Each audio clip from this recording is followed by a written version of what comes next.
AB Venkateswararao గారు పట్టు వదలని విక్రమార్కుల్లాగా పోరాడుతున్నారు. ప్రభుత్వం మీద కాదు, ఈ మధ్యకాలంలో ఆయన ప్రభుత్వం మీద కూడా పోరాడుతున్నారు. కానీ ఆయన మీద పెట్టిన కేసులు ఆయన్ని దాదాపు 4 సంవత్సరాల పాటు సస్పెన్షన్ గురి చేయటం, ఆయన మీద క్రిమినల్ కేసులు పెట్టడం ఇవన్నీ జరిగినాయి కదా. వాటి మీద ఆయన పోరాడుతున్నారు. వాటికి ఎవరు బాధ్యులో ప్రభుత్వంలో వాళ్ళని శిక్షించాలి అనేది ఆయన డిమాండ్. నిజానికి ఆయన పోరాడకూడదు దీని మీద. ఆయన చెప్పే దాంట్లో వాస్తవం ఉంటే ప్రభుత్వమే యాక్చువల్గా విచారణ జరపాలి. ఎందుకంటే ప్రభుత్వంలో ఉన్న వాళ్ళ మీద, సీనియర్ పోలీస్ అధికారుల మీద, సీనియర్ ఐఏఎస్ అధికారుల మీద ఏబి వెంకటేశ్వరరావు గారు ఆరోపణ చేశారు. చాలా కాలం చేస్తున్నారు. అయితే కారణాలు తెలియదు కానీ మరి చంద్రబాబు నాయుడు గారి ప్రభుత్వం ఆ విషయంలో ఎటువంటి చర్యలు తీసుకోవాలా. ఇప్పుడు అందుకని ఏబి వెంకటేశ్వరరావు గారు సొంతంగా వాళ్ళ మీద కేసు వేశారు, ప్రైవేట్ కేసు. ఆయన ఎప్పటి నుంచో చెప్తున్నాడు. ఇన్ఫ్యాక్ట్ ఈవెన్ 2019కి ముందు కూడా ఆయన సస్పెన్షన్లో ఉన్నప్పుడు కూడా స్పష్టంగా చెప్పాడు, ఎప్పటికైనా సరే నా విషయంలో అక్రమాలకు పాల్పడిన వాళ్ళందరినీ కూడా నేను బాధ్యులను చేస్తాను, నేను ఎవరిని వదిలిపెట్టను అని చెప్పారు. ఆ మేరకు ఆయన ప్రైవేట్గా కేసు వేశారు.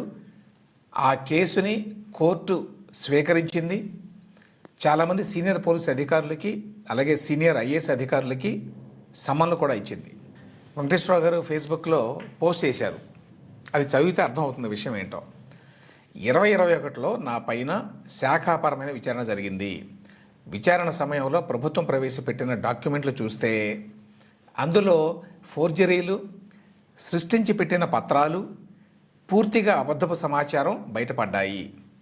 ఈ విషయం విచారణాధికారి అయిన సిసోడియా దృష్టికి రాతపూర్వకంగా తెచ్చాను. ఎప్పుడిది? విచారణ జరుగుతున్నప్పుడే, 2019-24 మధ్యకాలంలోనే. కానీ తీసి పడేశారు. అప్పటి చీఫ్ సెక్రటరీకి రాతపూర్వకంగా ఫిర్యాదు చేశాను, చెత్తబొట్టలో వేశారు. అప్పుడు మ్యాజిస్ట్రేట్ కోర్టులో ప్రైవేటు కేసు వేశాను. నా ఫిర్యాదు పరిగణలోకి తీసుకొని నిందితులకి సమన్లు జారీ చేస్తూ నిన్ననే కోర్టు ఆదేశాలు ఇచ్చింది. ఇది ఆయన చేసిన పోస్టు. దీనికి సంబంధించి వాళ్ళ వార్తలు కూడా వచ్చినాయి. ఈ కేసులో నిందితులైనటువంటి 10 మందికి మంగళగిరి మొదటి తరగతి అదనపు జ్యుడిషియల్ మ్యాజిస్ట్రేట్ సమన్లు జారీ చేశారట. ఎవరికి ఇచ్చారు సమన్లు? చాలా పెద్దవాళ్ళంతా. మాజీ డీజీపీలు గౌతమ్ సవాంగ్, ఆర్పి ఠాకూర్ గారు ఇప్పుడు ప్రభుత్వంలో అడ్వైజర్గా ఉన్నారు, చంద్రబాబు నాయుడు గారి ప్రభుత్వంలో. ఆయనకు కూడా ఆనాడు అంటే జగన్మోహన్ రెడ్డి గారి ప్రభుత్వంలో వాళ్ళతో కొమ్మక్కై నన్ను కావాలని ఇరికించారు అని చెప్పి ఇప్పుడు ఏబీ రావు గారు ఆరోపిస్తున్నారు. ఇప్పుడు కాదు, ఎప్పటి నుంచో ఆరోపిస్తున్నారు. ఇప్పుడు ఈ కేసులో కూడా మెన్షన్ చేశారు స్పష్టంగా ఆయన పేరుని.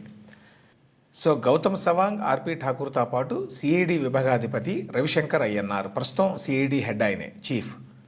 వీళ్ళతో పాటు సిఐడి మాజీ అధిపతి పివి సునీల్ కుమార్, సిఐడి మాజీ అదనపు ఎస్పీ ఆర్ విజయపాల్, వీళ్ళిద్దరూ కూడా రఘురామకృష్ణరాజు గారి కేసులో ఉన్నారు. డీజీపీ కార్యాలయం మాజీ chief administrative officer C Govindarajan, వీళ్ళతో పాటు ఏసీబీ మాజీ డీజీ పిఎస్ఆర్ ఆంజనేయులు. వీళ్ళ మీద ఎందుకు పెట్టారంటే ఏసీబీ కేసు పెట్టారు. Apart from departmental enquiry AB Rao గారి మీద ఒక ఏసీబీ కేసు పెట్టారు, క్రిమినల్ కేసు అన్నమాట అది.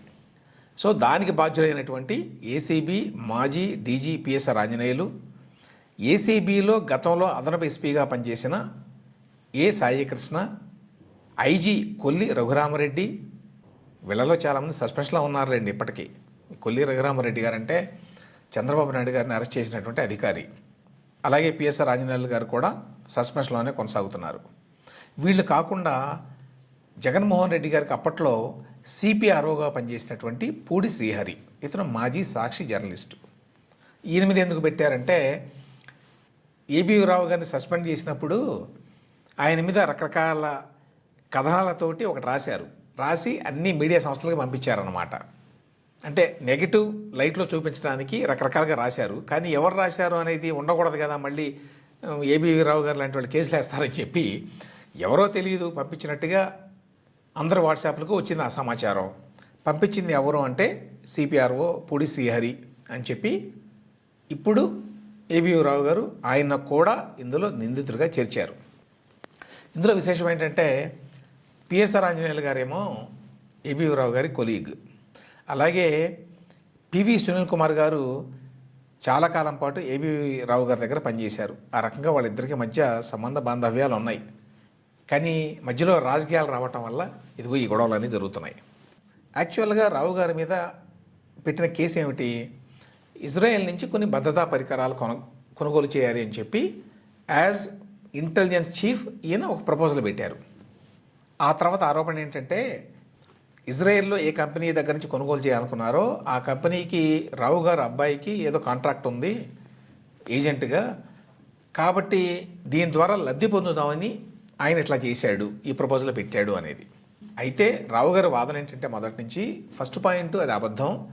ఆ కంపెనీతోటి అగ్రిమెంట్ ఉన్నప్పటికీ మా అబ్బాయికి ఏపీలో మాత్రం బిజినెస్ చేయకూడదు అనేటువంటి క్లాజ్ అందులో ఉన్నది ఆల్రెడీ. ఎందుకంటే అతని తండ్రి ఏపీ గవర్నమెంట్లో పనిచేస్తున్నారు కాబట్టి. 2, ప్రపోజల్ పెట్టడం వరకే నా పని, దాని మీద రకరకాల కమిటీలు ఉన్నాయి. అవి మంచివా కాదా, వాటి రేట్ ఎంత, సరైన రేటా కాదా, అవి అవసరమా కాదా, ఇవన్నీ నిర్ణయించడానికి డీజీపీ సంతకం లేకుండా, ఇతరుల సంతకం లేకుండా అసలు ఆ ప్రపోజల్ ముందుకు కదలదు. కొద్ది దూరం వెళ్ళిన తర్వాత ఆ ప్రపోజల్ ముందుకు వెళ్ళలేదు. కానీ ఇప్పుడు రావు గారు ఏం చెప్తారంటే యాక్చువల్గా 2018లోనే అంటే చంద్రబాబు నాయుడు గారి ప్రభుత్వం ఉన్నప్పుడే ఈ కొనుగోలు ఆర్డర్ని ఆకస్మికంగా 2018 డిసెంబర్లో రద్దు చేశారు అని.